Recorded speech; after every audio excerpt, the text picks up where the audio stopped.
राजा ज्यादा विलंब से आए तो दरवाजा बंद कर दे।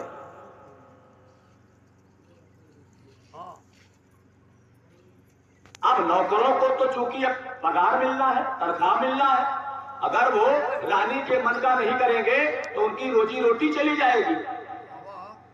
घर में जिस व्यक्ति की चलती होती है, नौकर चाकर उसी का माना करते हैं, बाकी लोगों को अनसुना कर दिया करते हैं। राजा कुछ विलंब से आते हैं और विलंब से आने के कारण आज दरवाजे बंद हो गए हैं।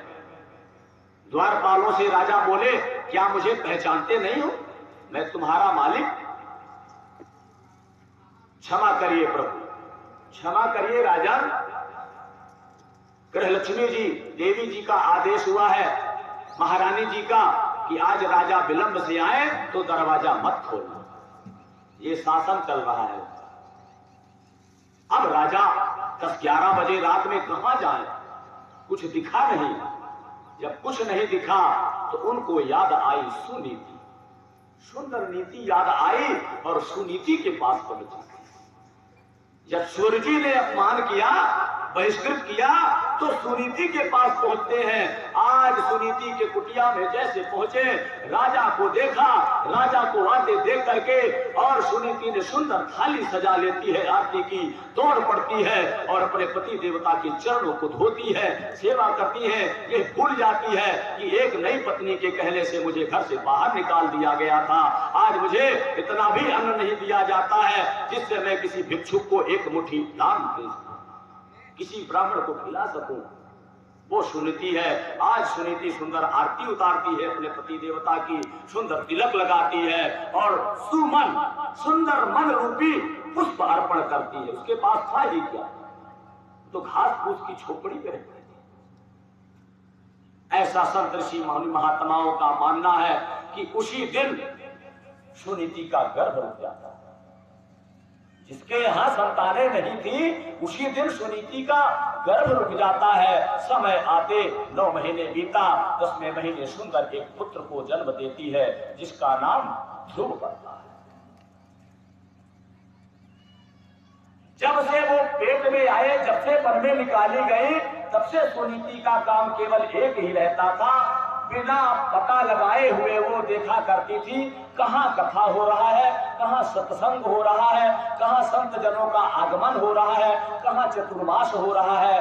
बस वो यही ढूंढा करती थी। बस पूजा पाठ, कथा, ज्ञान यज्ञ, कथा प्रवचन में ही लीन रहा करती थी। उसी का प्रभाव है, उसी का प्रभाव है कि उनका पुत्र भी जो है वो धर्मात्मा पैदा होता है। ध्रुव माने होता है निश्चित, ध्रुव माने होता है अडिग, ध्रुव माने होता है अचल, ध्रुव माने होता है निश्चित। आज ध्रुव छोटा सा नन्हा सा बालक है। माता किसी मंदिर में जाती है तो एक ही मांगना करती है। किसी भी आचार्य पंडित विद्वान संत महात्मा किसी देवालय में जाए तो यही मांगना करती थी कि हे प्रभु, यदि मेरी तपस्या का कुछ भी फल हो मेरे पास तो उस तपस्या के फल स्वरूप हमारी एक बहन राजमहल में है, उसको एक संतान दे। कौन देवी ऐसी होगी, कौन देवी ऐसी होगी कि जिसने आते ही घर से बाहर निकाल दिया हो और आज उसके लिए वो कोख मांगे, उसका कोख भर दे, उसको संतान दे दे। लेकिन सच्चे मन से सज्जनों, यदि कोई कुछ मांगता है तो भगवान अनसुना नहीं करते हैं, उसकी बातें जरूर पूरा करते हैं। और स्वरुचि के यहां भी एक पुत्र जन्म लेता है जिसका नाम है उत्तम। आज ध्रुव छोटा सा नन्हा सा बालक है, भूख के मारे तड़प रहा है। माता सुनीति बहला फुसला रही है, अजी बेटा अभी रुको, अभी कुछ है नहीं, कुछ आ जाने दो, कहीं से कुछ मिल जाने दो प्रसाद, तब मैं तुम्हें दूंगी। माताओं को यदि कुछ कष्ट होता है तो केवल यही भारी कष्ट होता है जब अपने संतानों को दुखी देखती। माताओं को बड़ा भारी कष्ट होता है जब अपने संतानों को दुखी देखती हैं। आज ध्रुव कि आंखों से अश्रुधाराएं निकल गई। माता का कलेजा फटा चला जा रहा है, क्योंकि घर में एक दाने अन्न की कड़ नहीं, खाली एक मिट्टी का बर्तन था। उसी मिट्टी के बर्तन में कंकड़ पत्थर चढ़ा करके और चूल्हे पर चढ़ा देती है। सज्जनों, बेटा रो रहा है और मैया झूठे आगी जला रही है, झूठे आगी जला करके उसी में एक लकड़ी से जला रही है। बेटा भोजन बन रहा है, बस पक जाने दो, भोजन पक जाए तब तो निकले। पहला फुसला रही है, शायद नींद आ जाए, शायद बेटा मेरा बेटा सो जाए, और सो जाएगा कल सुबह शायद कहीं से भगवान कुछ व्यवस्था कर। बस खाली पानी है, पानी की बूंदें अपने पुत्र के मुंह में डालती हैं और आंखों से अश्रुधाराएं मां के टप टप टप टप करके बह रही हैं, उसका कर रही है। बेटा दुर्भाग्य है तुम्हारा जो तूने मेरे कोख से जन्म दिया है, मैं दुर्भागा के कोख से तूने जन्म लिया है, ये तेरा दुर्भाग्य है। बेटा आज सो जा, आज कुछ भी नहीं है, कल मैं तुम्हें जरूर कहीं ना कहीं से व्यवस्था करूंगी। माँ के आंखों से अश्रुपात हो रहा है, रुदन कर रही है, झूठे मूठे आगी जला रही है, कह रही है बेटा इसी में अनाज पक रहा है, भोजन पक रहा है, इसी में जो भोजन पकेगा वही तुम्हें खाने को। बहला फुसला करके बेटा सोता है, बड़े प्रातःकालीन वो जागता है, फिर भोजन मांगता है और माता खेल के बहाने कह देती है बेटा अभी जरा खेल आओ, अभी सुबह से है कहां, कुछ खेल कूद कर लो और खेल कूद करो, तब तक मैंने भोजन की व्यवस्था करी। अपने उम्र के अनुसार छोटे छोटे बच्चों के साथ गए खेलने के लिए, और खेल ही खेल में बच्चे उसको चिढ़ाने लगते हैं, कहते हैं तू हमारी टोली में खेलने लायक नहीं है, तू हमारी टोली में हमारे साथ खेलने योग्य नहीं है। क्यों? क्योंकि तेरे बाप का पता ही नहीं। बच्चों में ये बातें जरूर उठा करती हैं, कहती है तेरे बाप का पता नहीं है, तू अपने बाप का नाम बता पहले, तब तू हमारे साथ खेल खेल सकता है, ऐसे तुमको हम अपने साथ नहीं खेल खिलाएंगे। आज बहिष्कृत करते हैं, सभी अपमान करते हैं, और वो अपमान सहा नहीं जाता है। मामा सुचा स्वस्तयनम देव गुप्तम विशांपते तत्र भावा सविज्ञाय प्रागृहन्ते यत सो जगत। आज जो है ध्रुव जी दौड़े दौड़े आते हैं, अपने होठों को चबाते चले जा रहे हैं और कहते हैं मैया इतनी बड़ी बात आपने हमसे क्यों छुपाया? बोले क्या बात हो गई बेटा? बोले आज वहां बच्चों ने मुझे खेलने से इनकार कर दिया, मुझे सब चिढ़ा रहे थे, मेरा सब हंसी उड़ा रहे थे, कह रहे थे तेरा बाप कहाँ है, तेरे बाप का नाम पता नहीं है, तू मेरे साथ कैसे खेल खेलेगा? मैया आज तक तुमने हमको बताया नहीं कि मेरे पिता कौन है, पिता का नाम बताइए। अरे बेटा तू चिंता क्यों कर रहा है, तुम्हारे पिता महाराज उत्तानपाद हैं। तो जब महाराज उत्तानपाद मेरे पिता है मैया, तो इस टूटी फूटी घास फूस की मड़ैया में क्यों रह रही हो, मुझे भूखा क्यों मार रही हो? इतने बड़े राजा का मैं राजकुमार हूँ, राज बेटा हूँ, राजपुत्र हूँ, आज यह दशा तुम्हारी क्यों? क्या अपराध किया तुमने? क्या ऐसा हुआ? आज मैं भी पिताजी के पास जाऊंगा, इस सवाल का जवाब करूंगा, क्या मैं पिता के गोदी में नहीं बैठ सकता? दौड़े दौड़े राजमहल की ओर जाते हैं। एक गोदी पर महाराज उत्तानपाद अपने पुत्र उत्तम को बैठाए हुए थे, और जैसे ध्रुव को देखा तो पिता से रहा नहीं गया, पिता का जो मोह है उस मोह से रहा नहीं गया, और दौड़ करके ध्रुव को भी पकड़ लेते हैं और एक गोदी पर, एक जंघे पर ध्रुव को बैठा लेते हैं, एक गोदी पर उत्तम को बैठा लेते हैं। तभी सुरुचि आ जाती है और सुरुचि आकर के सीधे हाथ पकड़ करके अब बाहर झटक देती है, बाहर फेंक देती है, कहती है तू पिता के गोद में बैठने लायक नहीं है, तू कहां एक जंगल में रहने वाली, भिक्षा मांगने वाली दुर्भगा के गोद से जन्म लिया है, तू राजमहल में और राजा के गोद में बैठने लायक है। तू राज सिंहासन में नहीं बैठ सकता है। राज सिंहासन में बैठने के लिए यदि तुमको इस राज्यसभा में बैठना है, राजा की गोदी में बैठना है, तो आज इसी क्षण तू जा और तपस्या कर, नारायण को प्रकट कर, और जब नारायण प्रकट हो जाए तो नारायण से वरदान मांगना।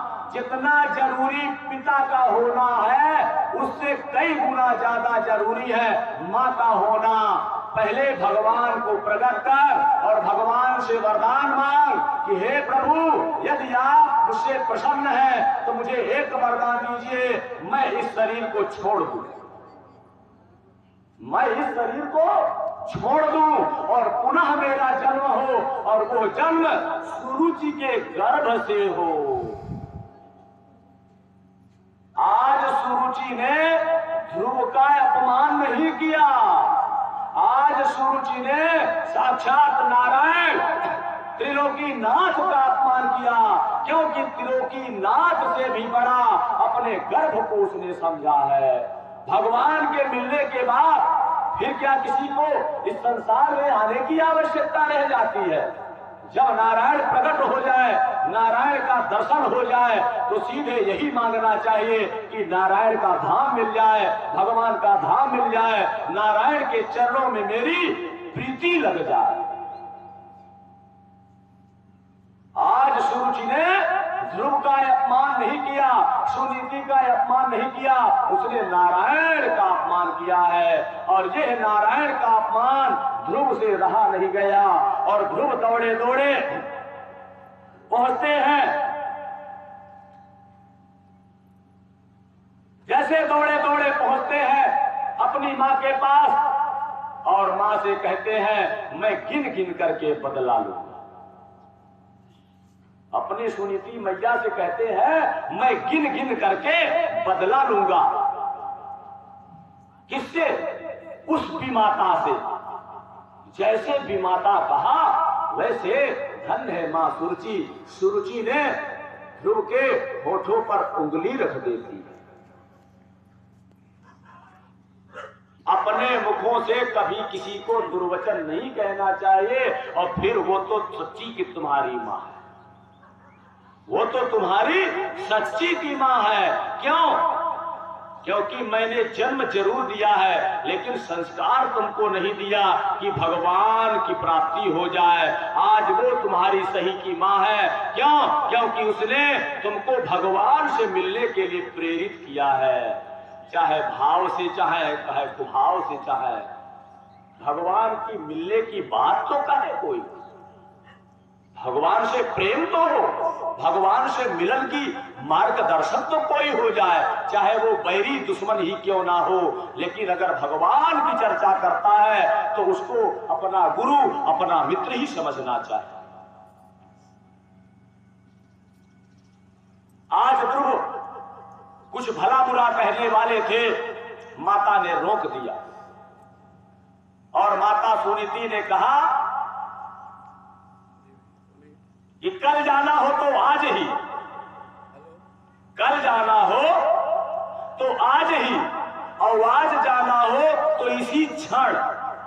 कल मैंने बताया था ना कि अच्छा काम करना हो तो वादा नहीं करना चाहिए, इस हाथ से इस हाथ में बदलने तक का मौका नहीं देना चाहिए। अब बुरे ख्याल आ जाए तो वादा करने देना चाहिए। आज माता सुनीति ने यही कहा, कल जाना है तो आज जा, आज जाना है तो इसी क्षण जा, तुरंत जाओ। कहां जाओ मैया? बोले वन में जाओ, वन में भगवान मिलेंगे।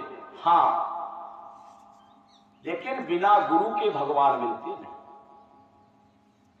गु माने होता है अंधकार, और रु माने होता है प्रकाश। अंधकार से प्रकाश की ओर ले जाने वाले को ही गुरु कहते हैं। कहते हैं बिना गुरुमुख एक गिलास जल भी हम किसी को देते हैं तो वो जल हम देने लायक नहीं है। वो जल पीने लायक नहीं है, उस जल का कोई महत्व नहीं है। कोई दान करे, यज्ञ करे, उस दान का कुछ महत्व नहीं है। गुरु होते हैं भगवान से मिलाने वाले माध्यम। जैसे छत में चढ़ना है तो हमें सीढ़ी की आवश्यकता है, छत में चढ़ने के लिए सीढ़ी की आवश्यकता है। इसी प्रकार भगवान से मिलने के लिए हमको गुरु की आवश्यकता है। गुरु गोविंद दो उखड़े काके लागू पाए, बलिहारी गुरु आपने गोविंद दियो बताए। गुरु ही गोविंद का पहचान कराते हैं। आज ध्रुव चल देते हैं माता के कहने से और कहते हैं जाओ बेटा, मार्ग में जो सबसे पहले मिल जाए, मार्ग में जो सबसे पहले मिल जाए उसी को गुरु बना लेना। गुरु सज्जनों कोई ज्ञान की मूर्ति नहीं है, गुरु कोई ज्ञान की मूर्ति नहीं है, गुरु कोई शरीर सुंदरता की मूर्ति नहीं है कि हमारे गुरु बाबा बहुत सुंदर है, बहुत धनवान है, बहुत ज्ञानवान है, बहुत बुद्धिमान है, बहुत नाम चलता है, और गुरु बाबा हमारे तो माइक के माध्यम से गुरु दीक्षा दे देते हैं, जिनके चरणों तक हम कभी पहुंचे ही ना पाए। गुरु अपने बराबरी का, अपने समकक्ष का बनाना चाहिए, जिस गुरु की हम सेवा कर सके, जो गुरु हमको सेवा का अवसर प्रदान कर सके। गुरु होता है एक आस्था, निष्ठा, विश्वास, और गुरु होता है एक पद। गुरु में, गुरु बनाने के बाद कभी उसमें कोई कमियां नहीं देखना चाहिए। कहीं कुछ चंचलता आ जाए तो वामन भगवान का दर्शन कर लेना चाहिए। वामन भगवान है, भूल होती रहती है।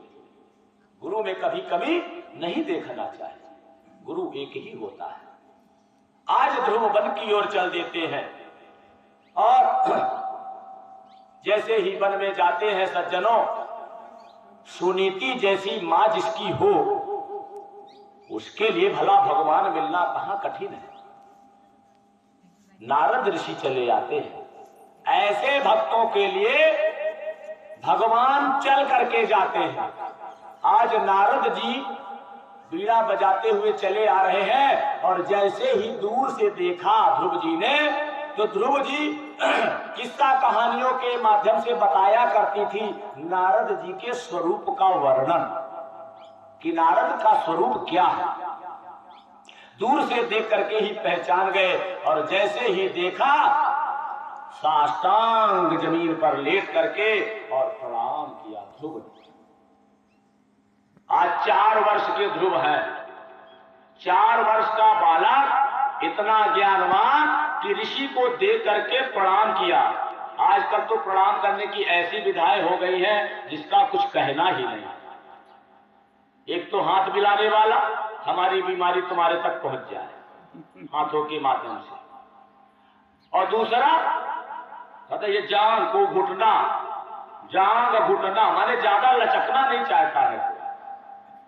जबकि पैर पड़ना है तो पहले तो दंडाकार, यदि दंडाकार नहीं गिरना है, आराम से बैठ करके दोनों हाथों से दाहिना हाथ